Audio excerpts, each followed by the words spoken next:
Good evening. You're listening live to the Xtreme Movie Show. I'm your host, Rob, broadcasting to you from the Pinehurst Palace, just west of Orlando, Florida. In the wait a minute, RDV, you brought a guest, I see. I got to stop. We have a special guest, ladies and gentlemen, as you start filtering in. It's Puppeteen. How are you, Puppeteen? I'm doing good. I'm doing good. How are you? Thank you for having me on. I appreciate you taking a minute out of your busy schedule to go over Halloween movies here for the year 2020, because tonight we were just going to talk about a movie each that we personally are committed to watching, no matter how good, how bad, or how popular the movie is. It could suck, but if for some reason we feel the need to watch it, it's our crack moment or whatever, too. I don't know how else to explain it, Puppeteen, but I'd really appreciate it if you could give us a moment to let RDV go first. This is a great idea on his part. And I would like Puppeteen to hear your reaction to RDV's movie that he plans on watching this year. So, RDV, I got to ask you, you keep coming up with the surprises, the guests, the movies, the shows. Yeah, it's like a grand slam. What movie do you plan on watching this year for Halloween? Well, I'm going to be watching, I believe it's a Wes Craven movie from, I believe, 1996. It's called Scream. Yes. Craven from one of the best my favorite movies. Horror movies there is. I've never seen a better thriller horror movie than this. And it's a slasher film. And it pretty makes fun of all the tropes. So if you've never seen this, dude, I don't know where you've been. You need to get onto this. You have Nev Campbell playing basically the final girl. You got Courtney Cox as the annoying news reporter. David Arquette as Dewey Riley. He's basically the deputy. You got Matthew Lillard. What was her name? Drew Barrymore. Jamie Kennedy. Skeet Ulrich is awesome. Billy Loomis. Rose McGowan. It's just, dude, this is one of the best movies I've seen probably in a while. And I watch every I see Halloween. It's my favorite Halloween. Even Liev Schreiber was in there too. Yes, he was. Oh, like I said, it's just a superb cast. And if you haven't seen this, you are kicking yourself, because this is one of the best movies I've seen as far as horror. And it's not too gory, but the kills in there are fun. And hey, that's all I got to say about that. Is that when you have characters identifying as you, it's like, oh, they're trying to figure out who the killer is.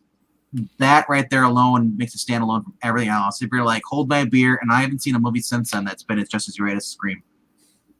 Yeah, I like it a lot too. All I would add to it, and that way Puppeteen can chew on this, is that for me, when I think of it, I think it's a bit of a sinister film. Even though there's some yucks into it, some laughs, it's not a happy film, and in a way I kind of like that too. And I know there's a bunch of teenage hard bodies at that time in '96 where it came out, but for some reason it has this quality of just being completely rewatchable. And I've said this before, and I've said it again, it's one of my favorite films of that year and one of my favorite Halloween movies of all time. The soundtrack is just awesome. It's incredible.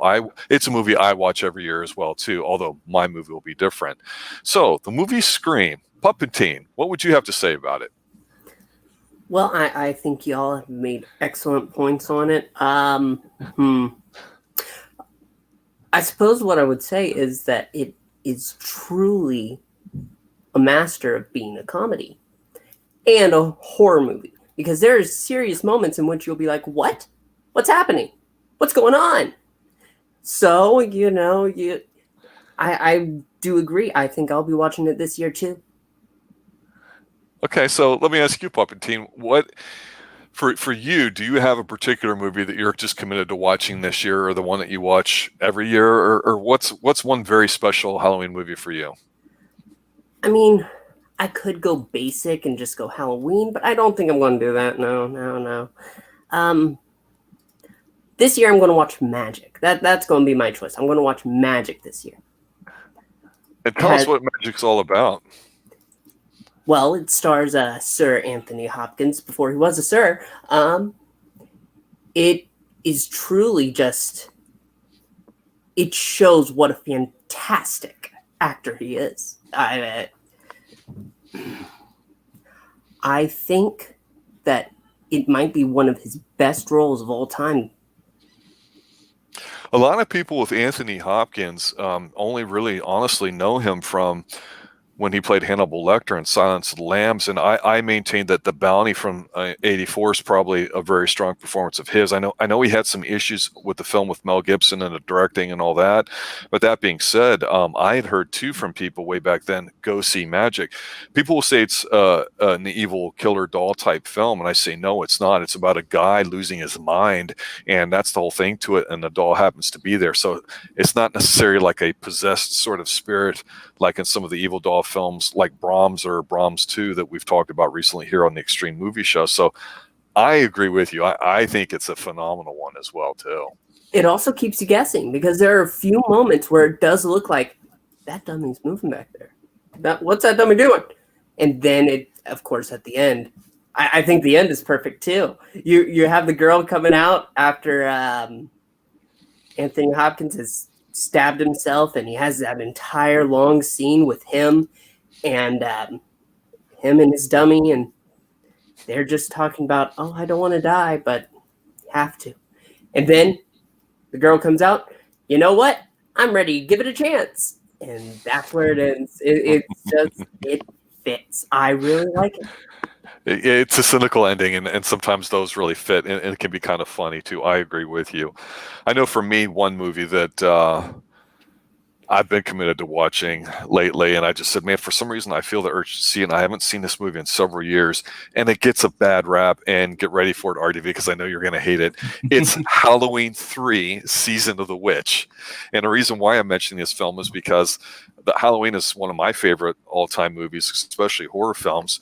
And while I also enjoyed Halloween 2, Halloween 3 is supposed to be the way John Carpenter originally wanted to have it, where he just had an anthology where they cover whatever particular story was going to go on that year. And it was something he had pitched for a long time. And this one's about, it's not a really good plot though. It's one where you've got masks that, will turn their kids into killers, or I don't know, melt their face off or something. It's just disgusting. It's not quite readily apparent, but the point is you get this guy who kind of goes on this little mini adventure with the lady, and they try to figure out what's going on in this evil factory. And it's just kind of stupid. It's just kind of dumb, but for some reason the music's great. The scenes are nice. It's well shot, of course, because Carpenter was more involved, but it's one of those films that gets a bad rap because they go, oh, Michael Myers isn't in here. It sucks. So what do you guys think about Halloween 3, or have you seen it? Well, I personally haven't seen it. Okay. I have seen it. I saw it way back when it came out, and I really do. I do like it as a movie. Okay. Me too. It's exactly. Oh, look who we have. Everybody, I'm the team from I Love Comics. I like this. I like this a lot. I gotta say, anytime anybody wants to put you into felt form, then let that happen. What are you talking about? Alrighty, so hello to Puppeteen. Okay, yeah, Halloween 3, man. I gotta agree with you. When we did the, I didn't like the movie, and then when we did our little Halloween review last year, I watched it again. I'm like, what the hell? Seriously, this is a good movie. It's there are some creepy parts to it, mainly the age difference between the lead character and the girl, but it's just thoroughly entertaining movie. Little fun fact though, Friday the 13th was supposed to be the same thing. It was supposed to be a anthology thing where every year they would release a different movie under the Friday the 13th banner, or Halloween. And but it was the studio. At that point, numbered sequels were really making a play. That wasn't something until Godfather, but and they just said, well, wait a second. People are going to expect a certain thing from it. And they saved our serial killers by doing that. So that was pretty interesting. Well, I know we've had some issues here in Central Florida because of cold fronts moving through, and we might hit 70 degrees. It's been raining over here. My internet's actually kicked off a few times too, so I'm glad you're able to get on. We were literally just going around the horn and just talking about a Halloween movie or two that we may be committed to watching this year for no reason, even if it sucks. So go ahead and give us one if you've got one. I've got a couple, but one that I can't wait to see. I'll probably put it on tonight. It's a movie that because one thing I love doing is I'll every October I get Shudder. which is Yes. a horror only streaming service. It's only $6, so why not? Click it on for a month at least and go to town. 3 months with the coupon code Xtreme Movie Show. There you go. Are we allowed to say that if it's not true? But anyway, there is a movie on that I just can't wait to watch again. It's called Behind the Mask, the Leslie Vernon story. And what this is, there's this college news team. They're like they're learning to be journalists, and this girl wants to make her bones by going to a small town that just and interview this guy who claims to be an up-and-coming serial killer. In this universe that we're in, she even references Camp Crystal Lake in Springfield, Illinois, to bring up Freddie and Jason. And of course, she brings up Michael Myers. Like, they do exist in this universe. And so there are people out there who aspire to be like them. And this guy, Leslie Vernon, is one of them. So she goes to interview him, and he basically walks you through how to be a serial killer and everything. At one point in time, he's talking to an older guy who played by Herschel Walker from Walking Dead. And they even mentioned, he goes, "Oh, I noticed this guy. He was following me around, and he mentioned that he was going to stop me from." He goes, "Wait, you've got a Van Helsing?" So they toss in all sorts of references. It's a lot of fun. It makes fun of slasher movies at the same time. It is a slasher movie, so yeah, very good film. A lot of fun. That goes perfectly with the first movie we talked about. We talked about Scream. That was RDV's pick. Yeah, that was a good movie. I remember. I don't know if you were. You were around for Cinemark when I worked at Cinemark, Rob. Absolutely. Yeah, that's where we showed it. I remember. I got everybody together. I said, "Let's go see Scream." And the guy that was the assistant manager, I was the projectionist at the time. I said, "Dude, are you sure you don't want to come down and see this movie?" He goes, "I don't know if it's going to be good." So we're watching it. It's just the opening scene with Drew Barrymore happened. I said, "Dude, get down here now." Hey, what's your favorite scary movie? Don't be like that. That's not bad. Looking at it. Yeah, it's done very well. And I've seen a lot of people parse it, and I like one of my favorite things I've seen anybody do towards Scream as far as talking about it is they tried to figure out when was it Billy and when was it Matthew Lillard. Yes. Spoilers. Yeah. How about when the killer grows 2 feet? How about that? Because Steve Ulrich was a really small guy, so it wasn't like I said, I love Jamie Kennedy, and I love the whole video scene in that movie, or at the Blockbuster, and the guy's thinking like, "Well, it could be you, it could be one of us. We don't know." Well, he's listing off all the different tropes from all the different movies we've watched, the horror movies and stuff. Well, and I love that because it just makes you like, well, maybe what we thought was a killer isn't the killer. Where's this movie going? It just throws you for a loop, and it makes it so much more realistic, dude. It's like we all had the conversations. We're every time we go watch a movie or beginning or watch party or even before, like people are like, I wonder who the killer is, because a lot of people discuss, before they even get to that. And then you find out, like, holy crap, I didn't see that coming. Or some people are like, oh, yeah, I totally saw that. There's always been that group of people who always want to talk about movies. And especially if it's a TV series, too. People put out their guesses. If you like Scream, I recommend to you Behind the Mask, the Leslie Vernon story. Another movie that is on Shudder right now that I recommend, it came out earlier this year. It stars Nicolas Cage, and it's called The Colors of Space. This movie is bonkers. Seriously. That's the farm movie, right? Yeah, the one where he's on the farm and the mother gets infected. Based off a curse, right? I don't know. I the think 80s farm movie? H.P. Lovecraft. There you go. I Yeah. knew it was off a book. It's H.P. Lovecraft. Dude, it's another one that is just out there. This one kind of messes up your mind while scaring you. So it definitely works out, man. And Nicolas Cage is all over this movie. It's just tons of fun, man. It's interesting. I don't want to say it's scary, but it's an interesting watch. And if you're in a Cage mood, it's definitely one of his to check out. I would agree with on that. And I think the last I saw it was on, I think it was on Amazon or Prime. It was one of those two. But I mean, it was readily available. So let's continue going around the horn one more time for another film. So RDV, do you have a second film that you plan on watching this year? Oh yeah, it's actually keeping the film with Nev Campbell. It's called The Craft. Oh, The Craft. And what kind of craft is Nev Campbell in? Well, it's directed by Andrew Fleming, who distributed by Columbia Pictures. This is the same year as Scream.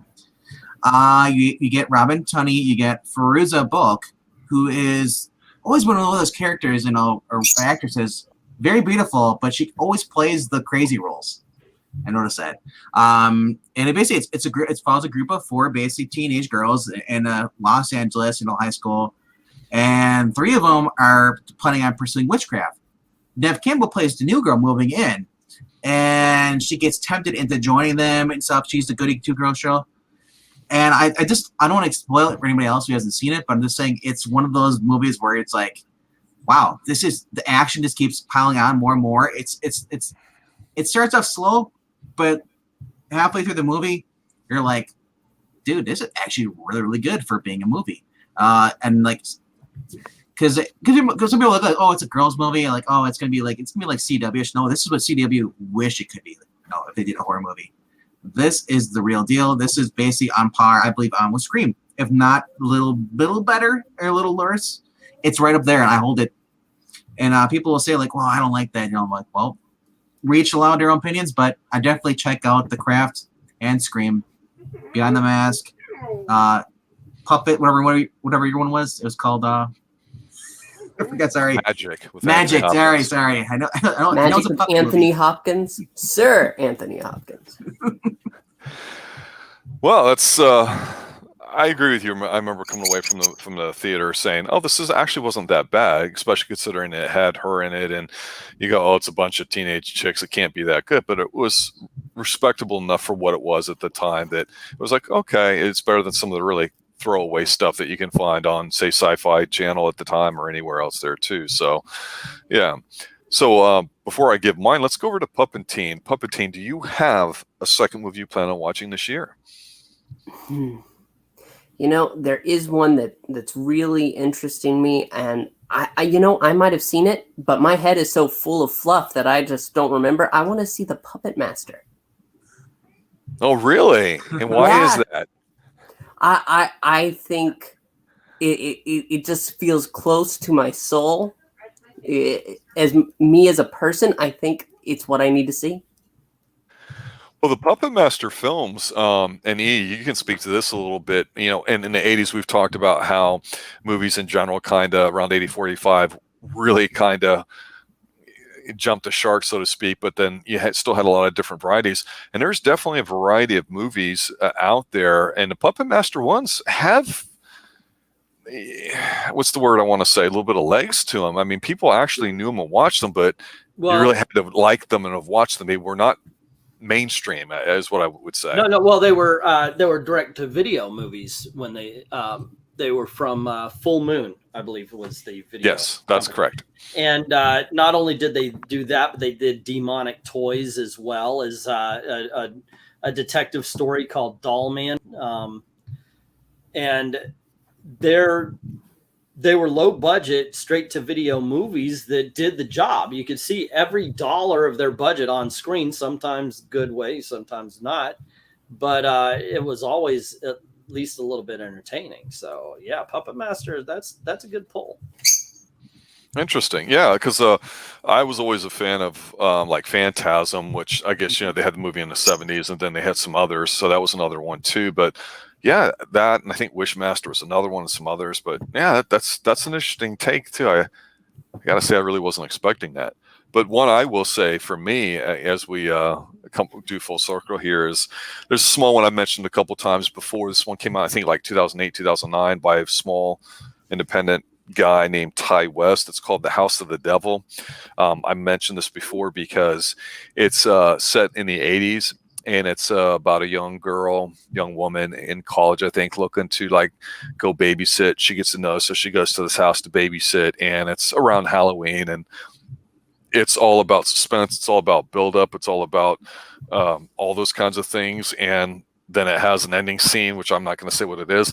And that's it. It's super simple. I really like what this guy's done. And I've been saying for years that ever since I saw this movie and another one of his, that this is the kind of films I think people should be doing. And since then, we've talked a lot more about the Blumhouse model. Have a small budget, give the director complete control over what he wants to do, and typically you're going to get a good movie. But House of the Devil, if you want just a slow, really slow kind of burn type movie, do it. I think there was mixed results with Hereditary and the other one that came out, Midsommar. Midsommar I thought was horrible trash, but it was slow paced, where I thought Hereditary was still slow paced. I really like that. And I know people feel very strongly one way or the other about both those films, but that style is exactly what this movie is like. So if you liked Hereditary or any of that, you would like House of the Devil. I think we talked about this before, and it's the difference between being slow and being like deliberate or deliberately paced. While what was it called again? Morrow, whatever it is. Midsommar. Midsommar. That's it. I've never finished it because it takes gosh darn forever to get to where it's going. But in the meantime, it's giving us a couple of characters to not care about. And I think it kind of trips over itself, while just the shock that happens in Hereditary makes you want to find out what happens next. Plus, you like the characters, and that's more deliberately paced. It needs you to feel almost a sense of isolation, almost a sense of frustration, because that's what the family is feeling. So by the time everything really comes to a close, you're feeling as shocked and as done as they are. So yeah, that's a good pull though. Yeah, it's a good way of describing the difference between those two, because I agree. It's pretty interesting with that. I see we have 7 people watching and all that too, and we were only going to do a film or two. Do we each have one more that we can do before we close up shop tonight? I know I do have one more, and I think it's so I can talk about Same here. one. I got one more too. Actually, I have 2 more I could talk about. Well, go ahead, Alien 2. We'll go right around the corner again. One of my favorite things is something you would never call anything because you don't like slashes. Comedy horror is one of my favorite things if it's done properly. Now, over on Amazon Prime, there is a movie called Stalled. What this is there's a janitor, and he's working at night because there's a big company office party, and he's all not happy with life, of course, when all of a sudden the zombie apocalypse breaks out. Everybody at the party is a zombie, and he is now stuck in a bathroom stall. And it's him trying to survive because the zombies figured out that he was in the bathroom. So now they all come into the bathroom. So he has to figure out how to get out and how to survive. And it's tense. It's not particularly scary, but it's tense and it's funny because it's a ridiculous situation. The director, the writers knew it's a ridiculous situation, but it's actually a situation that somebody might find themselves in if we ever have that zombie apocalypse that we're hoping for. It is a good film. I was very surprised because I was like, wait, a guy's in the bathroom? Let me check this out. And it was a laugh riot. It was just a good time to be had watching a movie. It was It was a hootenanny and a holler. Yes. But yeah, once again, it's called Stalled. A janitor gets trapped in a woman's restroom and encounters an all-out attack by a zombie horde. That's the thing. Check it out. I think you'd enjoy this one. Huh. I'd end up in that situation if I ever went to Disney, had a meal. Right afterwards, boom. Then the zombie apocalypse comes, I'm stuck. Disney wouldn't be. I actually had to answer a question one time. Where at Disney would you like to be during the zombie apocalypse? And I was like, probably the Contemporary Hotel. I didn't say I wanted to be there. Yeah, I said but I would end up there.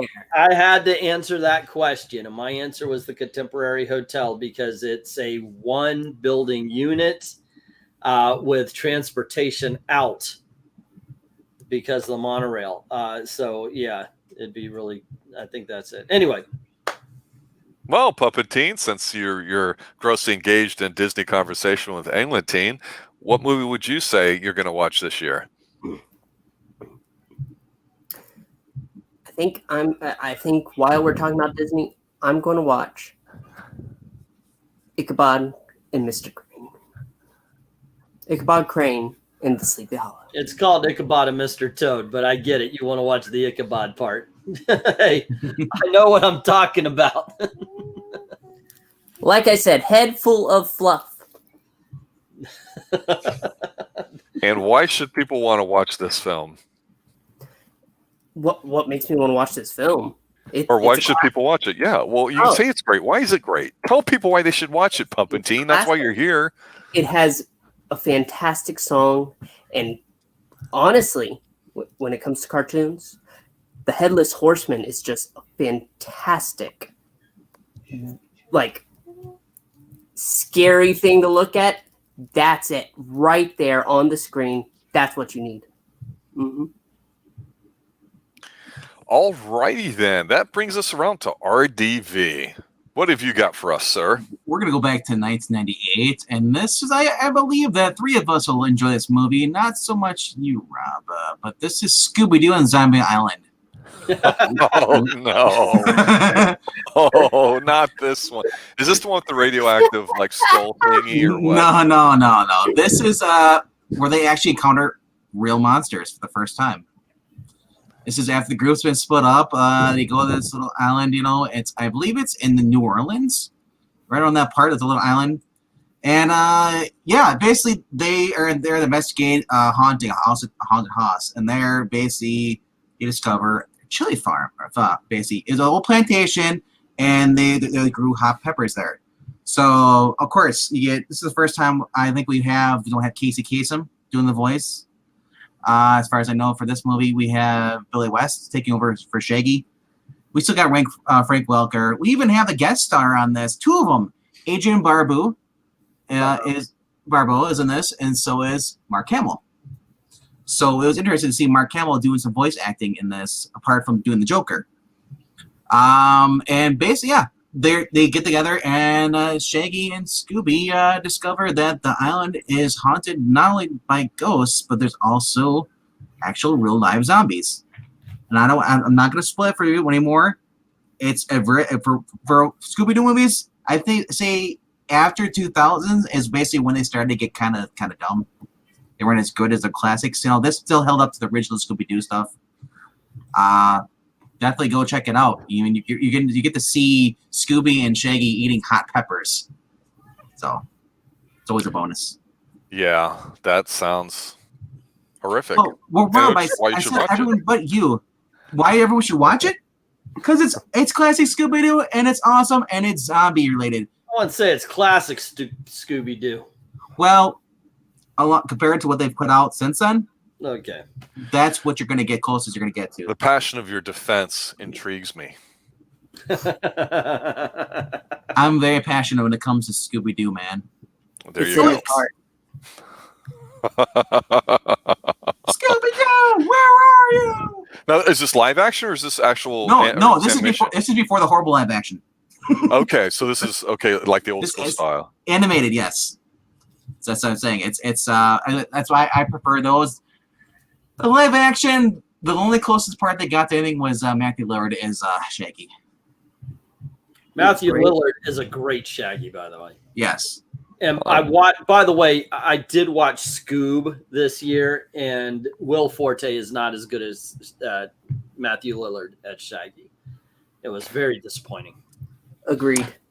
All right, we'll close up with this little ditty I just watched the other day. And you might know it, and the other guys might not, but I'm going to go back to the default. One of these horror movie streams, I promised to have a John Carpenter free one, but there's one particular story in this that was worth it just for the entire thing that I thought was fantastic, and that's John Carpenter's movie called Body Bags in the early 90s.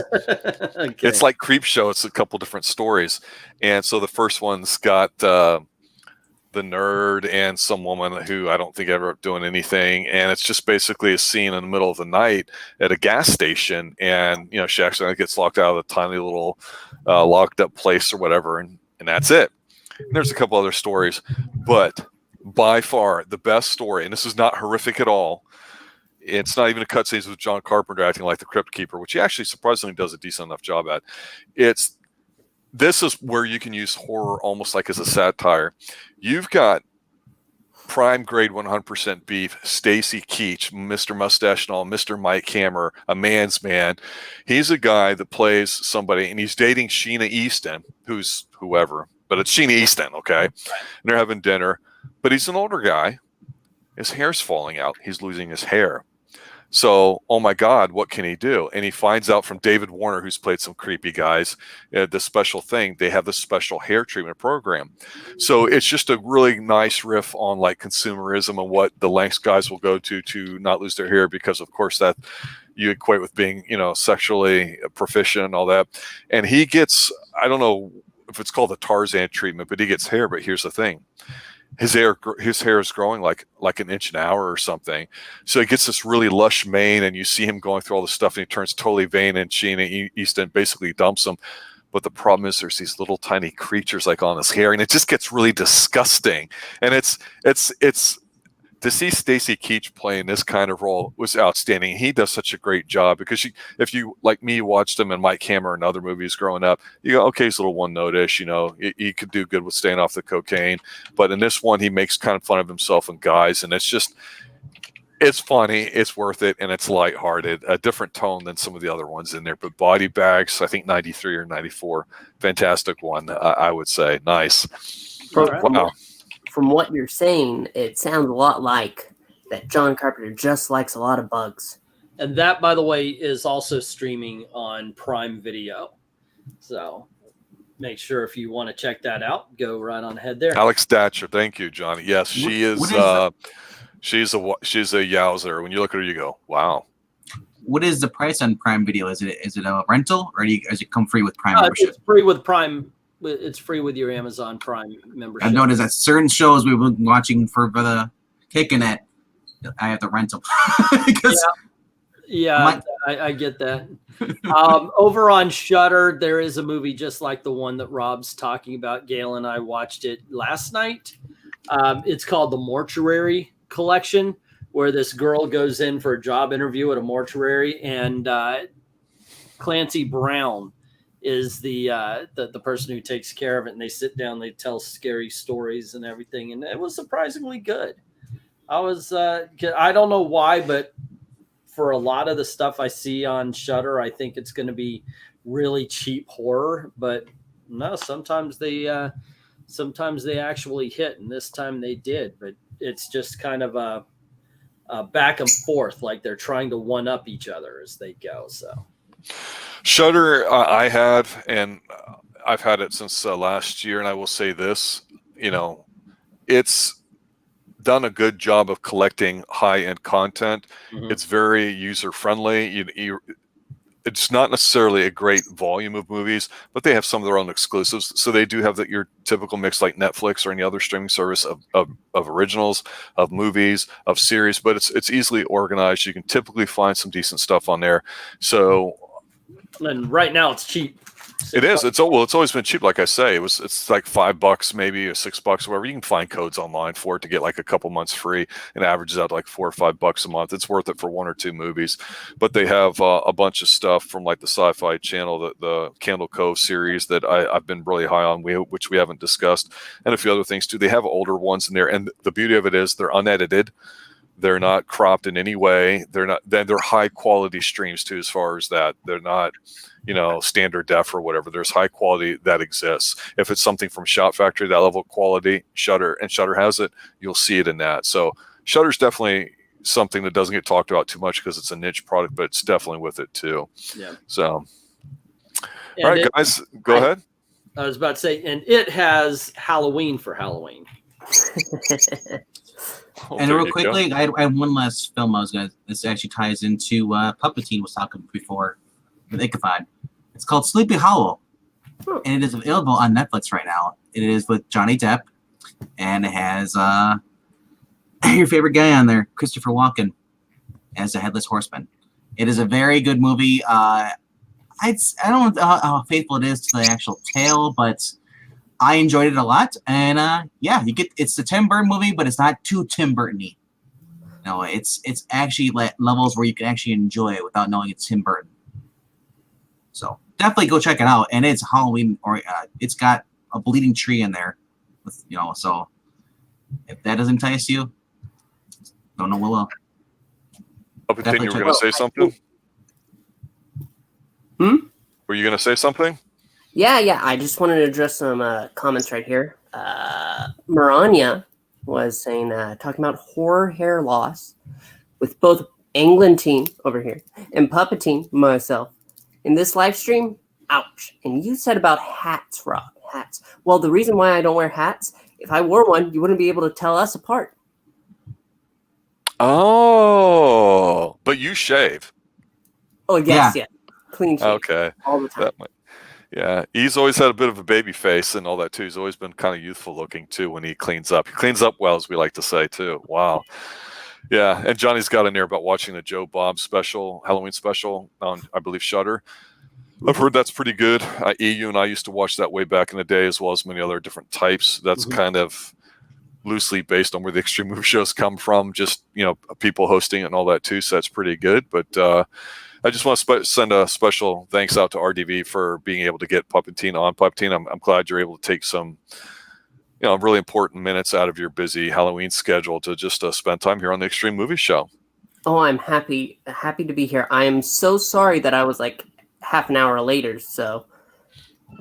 Oh, no worries. And I'm glad you're able to get into. I know the weather down here is frightening. Well, I was out buying. I was out at a warehouse sale buying about 2,000 comics. So Well, there you go. A lot of it. That's so funny. So was I.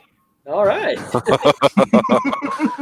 This is not going to end well. Okay, guys, thanks for listening. Thanks for watching. We just wanted to cover some basic horror movies that we thought we were going to be watching this year. We'll probably do something similar like this again next week, as we're in the full Halloween spirit too. So if you guys have any particular requests, put them in the comment sections as we review them, because we've got a lot of content coming up over the next 2 weeks, and definitely like to cover some of the stuff that you guys request. It's got to be one of those Halloween type specials. So for Teen, from Puppeteen, for RDV, from myself, thanks for watching, guys. As always, stay extreme. Good night. See ya. Xtreme.